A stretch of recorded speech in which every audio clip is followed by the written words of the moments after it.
Welcome everyone, I'm Dale and this is Cinema Historia. This week we're going back to 1934 for a comedy mystery film called The Thin Man, starring William Powell, Myrna Loy, Maureen O'Sullivan, and their dog Asta, played by Skippy. And this is directed by W.S. Van Dyke. Now, why did I choose a murder mystery film over the holidays? Well, this story ends up falling at Christmas time. So where does our story begin? Well, Dorothy Wynant, played by Maureen O'Sullivan, discusses with her father Clyde about her upcoming wedding. Later, her father discovers that his $50,000 worth of bonds are missing. They were supposed to be a wedding present for his daughter, and they were locked in his safe. Now, the only other person who knows the combination to the safe was his secretary, Julia. He confronts Julia about his missing bonds, and she confesses that she cashed in the bonds and only has $25,000 left. He threatens to call the police unless she comes up with the remaining $25,000. Now, in the meantime, Nick Charles is played by William Powell, and Nick is a retired detective and former client of Clyde's. Now, Nick and his wealthy wife, Nora, played by Myrna Loy, live in San Francisco, but they're visiting New York City for Christmas. And while in New York, Nick is pressed back into service by Dorothy, as her father, who they call the Thin Man, is supposed to have left on a business trip and promised to return back for his daughter's wedding, but he ends up going missing.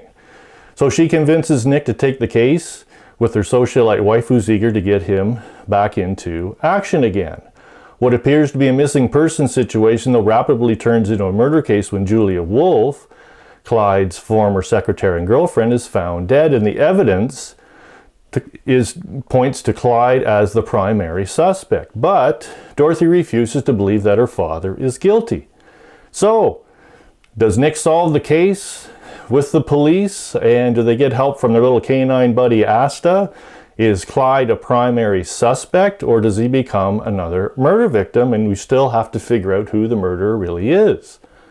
This was a massive hit back in the day. You remember 1934, we were at the peak of the Great Depression, so the public really needed a pick-me-up. It took $231,000 to make, but it pulled in $1.4 million at the box office. Big money for 1934. It was nominated that year for an Academy Award for Best Picture, and it was so popular, it actually brought on 5 sequels. After The Thin Man in 1936, Another Thin Man in 1939, Shadow of the Thin Man in 1941, The Thin Man Goes Home in 1945, and Song of the Thin Man in 1947. The Thin Man was voted one of the 10 best pictures of 1934 by Film Daily's annual poll of critics, and in 2002, critic Roger Ebert added the film to his list of great movies. Now, the film is 32nd in the American Film Institute's 2000 list of 100 Years, 100 Laughs, and one of the quotes made it in 2005 into the American Film Institute's 100 Years, 100 Movie Quotes. And to explain the quote, Nora read in the tabloids that her husband had been shot. So here's the quote. Nora says, "They say you were shot in the tabloids." And Nick says, "Honey, they never got near my tabloids." Well, that's good. So, a little more history and a trivia question coming up next.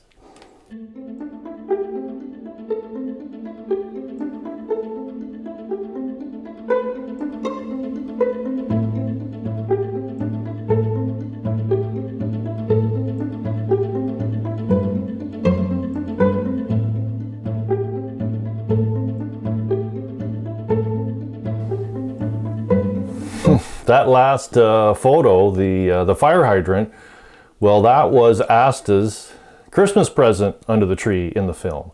And that's the subject of this week's history, is their dog, Asta. Now, Asta was Hollywood's foremost canine scene stealer, a wire fox terrier. His real name was Skippy, and he was born sometime in 1931. Now, Asta became the highest paid animal star of his day at a time when most canine actors in Hollywood films earned $3.50 a day. Asta's weekly salary was $250 per week. Asta was rated one of the smartest dogs in the world, and when contracts are signed for his appearance in a picture, he got $250 a week for putting his paw prints on the dotted line. His trainer got a mere $60. Now, he was owned and trained by former silent screen comedian Gail Henry and her husband, Henry East. The East realized from the onset that this feisty critter was smarter than your average canine.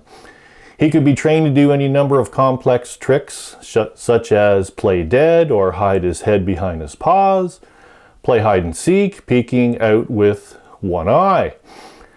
Asta's popularity led to a massive increase in the breeding of wire-haired terriers. Everybody wanted to own one or at least have a dog by that name.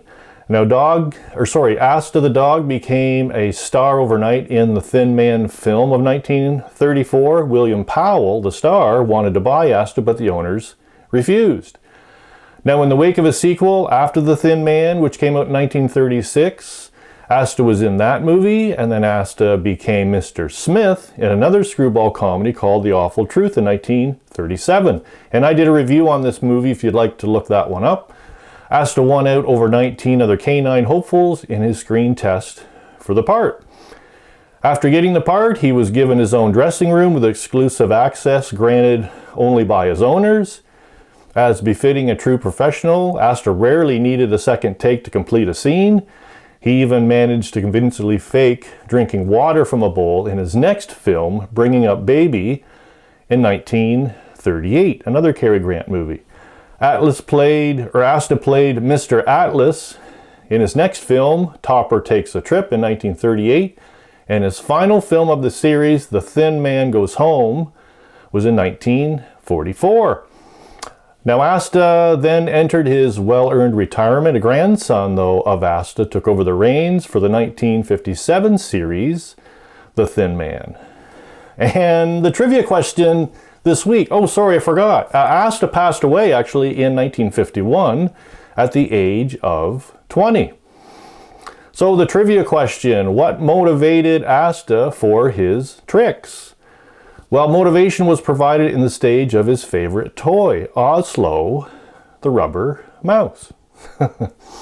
If you would like a film review or even history review, or need to look up some history for you, please leave it in the comments. We're going to leave this video with some film footage from Castleton, Ontario's own 7th annual Santa Claus Pet Parade.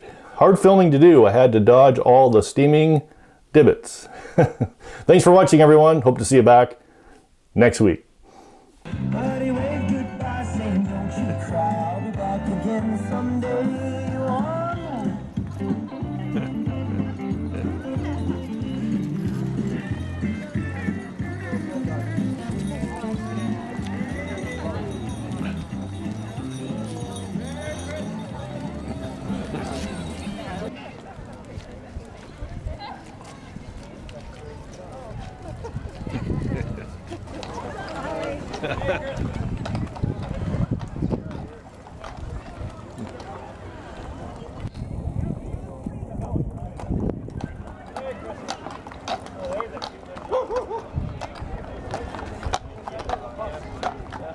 Merry Christmas.